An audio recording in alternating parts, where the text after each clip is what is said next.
Well, good morning on this Thursday morning. We've managed to now do this 3 days in a row.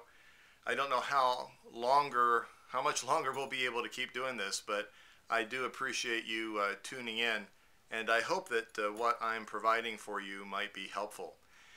We're working our way through the Gospel of Matthew, and at this rate, it's going to be years before we're done. So far, we've just taken a look at the very first verse of chapter 1 for the last couple of days. I'd like to move a little farther along today. The book of the genealogy of Jesus Christ, the son of David, the son of Abraham. Verse 2, Abraham was the father of Isaac, and Isaac the father of Jacob, and Jacob the father of Judah and his brothers, and Judah the father of Perez and Zerah by Tamar, and Perez the father of Hezron, and Hezron the father of Ram. Now, I know that when we read this, these for the most part are just names to us. We don't have stories connected with it. And honestly, when we're thinking in terms of the Christmas story, oftentimes we'll read through these names and just kind of say, well, we read it just to record it, and then move on to what is the real story of Christmas, Jesus being born in a manger in Bethlehem. Don't miss the richness of what's going on here. Remember, a couple of days ago, I told you that this book of the genealogy really means the book of Genesis, or the book of the beginnings of Jesus Christ. Matthew wanted us to know from where Jesus came. And so he starts off at the beginning by giving us this family background to Jesus. And there's an important lesson here that we should not miss. We see in verse 2 that Abraham was the father of Isaac, and Isaac the father of Jacob, Jacob the father of Judah and his brothers. And then it specifically mentions, and Judah the father of Perez and Zerah by Tamar. Now, why does Matthew go into all of this detail? I think one of the reasons is because he wants us to know that the lineage of Jesus was far from being perfect.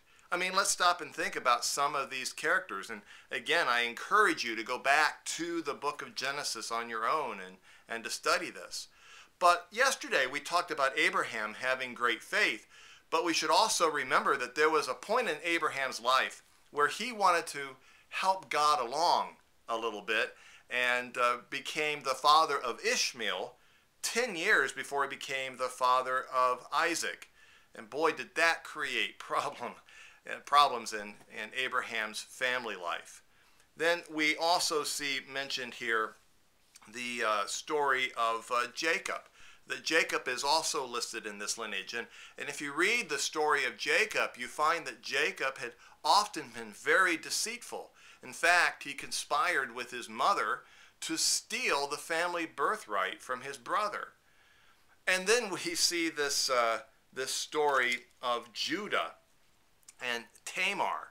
Now, you may not remember this story, but it's an important one to realize, because Judah basically had two sons. The first son was married to Tamar, and the first son died.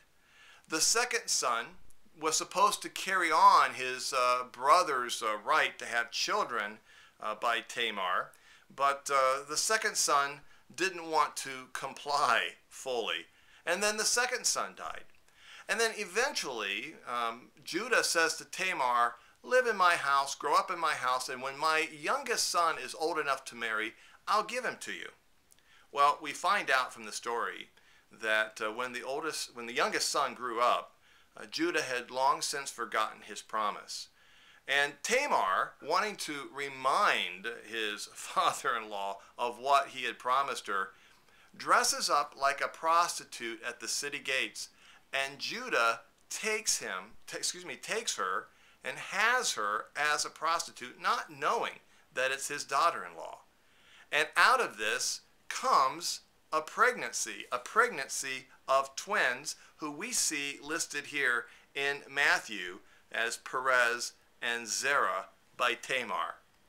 Now, the reason I want to talk about this briefly is because the history of the family line of Jesus is nothing to write home about. Can you identify with that? Do you have a family that maybe you're not always proud of at Christmas time? Do you have kind of a family background that you would just as soon hide?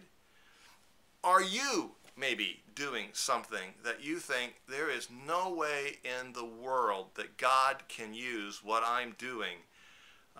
I want you to know that God was able to take the antics of Abraham and of Jacob and of Judah and Tamar and basically turn these things into the family line of Jesus, the Messiah, the Christ. If God can do that, God can also use you.